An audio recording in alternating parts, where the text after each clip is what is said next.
Hi guys, Assalamu alaikum. This is Biju Fahima here. Welcome back to my channel.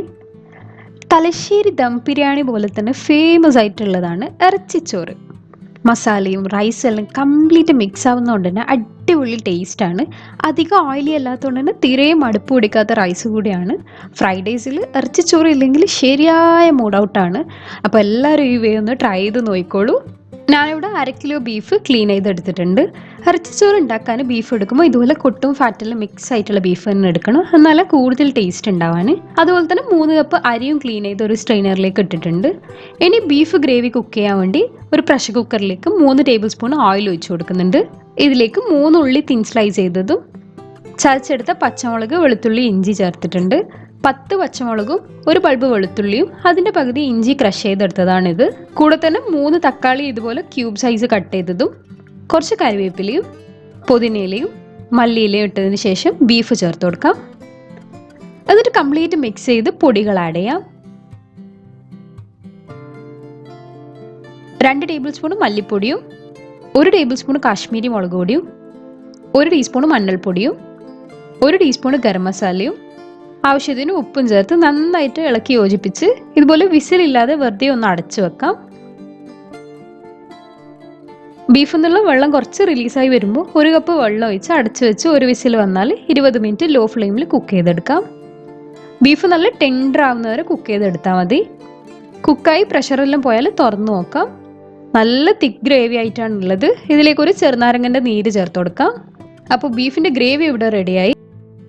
ഇനി rice ഉണ്ടാക്കാനുള്ള പാത്രത്തിലേക്ക് 1 table spoon ഗീയും 2 table spoon വെളിച്ചെണ്ണ ഒഴിച്ച് കൊടുക്കുന്നുണ്ട്. അത് ചൂടായി വരുമ്പോൾ സ്പൈസസ് ആഡ് ചെയ്യാം. ഞാനിവിടെ 4 ഗ്രാമ്പൂ, 1 സ്റ്റാർ അനീസ്, 2 കഷ്ണം പട്ട, 2 സർവ്വസുഗന്ധിൻ്റെ ഇലയാണ് ഇട്ടിട്ടുള്ളത്. എന്നിട്ട് ഒരു ഉള്ളിൻ്റെ പകുതി സ്ലൈസ് ചെയ്തതും കൂടി ചേർത്തിട്ട് ജസ്റ്റ് ഒന്ന് സോട്ടായി വന്നാൽ വെള്ളം ഒഴിച്ചു കൊടുക്കാം. ഞാനിവിടെ 1 കപ്പ് അരിക്ക് 1.5 കപ്പ് വെള്ളമാണ് ഒഴിച്ചിട്ടുള്ളത്. സാധാരണ നമ്മൾ റൈസ് കുക്ക് ചെയ്തെടുക്കുമ്പോൾ 1 കപ്പ് അരിക്ക് 1.25 കപ്പ് വെള്ളമാണ് എടുക്കൽ. ഇതിലേക്ക് ബീഫിൻ്റെ ഗ്രേവി കൂടി മിക്സ് ചെയ്യുന്നതുകൊണ്ടാണ് വെള്ളം കുറച്ചിട്ട് എടുക്കുന്നത്. ഇറച്ചിച്ചോറ് നല്ലൊരു മഞ്ഞ കളർ കിട്ടാൻ വേണ്ടിയിട്ട് 1 ടീസ്പൂൺ മഞ്ഞൾപ്പൊടി കൂടി ഇട്ടിട്ടുണ്ട്. ഇനി ഇത് അടച്ചു വെച്ച് വെള്ളം തിളച്ച് വരുന്നവരെ വെയിറ്റ് ചെയ്യാം. വെള്ളം തിളച്ച് വന്നാൽ സ്ട്രെയിൻ ചെയ്ത് റെഡിയാക്കി വെച്ച അരിയിട്ട് മിക്സ് ചെയ്ത് ഹൈ ഫ്ലെയിമിൽ അടച്ചു വെക്കാം. ഇറച്ചിച്ചോറ് നിങ്ങൾക്ക് നല്ല ഡ്രൈ ആയിട്ടാണെങ്കിൽ ഗ്രേവി കുറച്ച് വറ്റിച്ചിട്ട് ആഡ് ചെയ്താലും മതി. എനിക്ക് പേഴ്സണലി മസാലയിൽ നന്നായിട്ട് കുഴഞ്ഞിട്ടുള്ള ഇറച്ചിച്ചോറാണ് ഇഷ്ടം. അങ്ങനെ ആകുമ്പോൾ റൈസിൽ കംപ്ലീറ്റ് ഫ്ലേവറും കിട്ടും, റൈസ് നല്ല സോഫ്റ്റും ആയിരിക്കും. മറ്റേത് കുറച്ച് മുള്ളു പോലെ ഉണ്ടാവും കുക്കായി വരുമ്പോൾ. എന്നിട്ട് ഇതുപോലെ തിളച്ച് വന്നാൽ ബീഫ് ഗ്രേവിയോടെ ചേർത്ത് കൊടുക്കാം. എന്നിട്ട് വീണ്ടും നന്നായിട്ട് മിക്സ് ചെയ്ത് ആവശ്യത്തിന് ഉപ്പ് ആഡ് ചെയ്ത് അടച്ചു വെച്ച് 5 മിനിറ്റ് ഹൈ ഫ്ലെയിമിൽ കുക്ക് ചെയ്തെടുക്കാം. 5 മിനിറ്റിന് ശേഷം ഈ ഒരു പരുവമായാൽ 10 മിനിറ്റ് മീഡിയം ടു ലോ ഫ്ലെയിമിൽ കുക്ക് ചെയ്തെടുക്കാം. അപ്പോൾ ഇറച്ചിച്ചോറ് ഇവിടെ റെഡി ആയിട്ടുണ്ട്.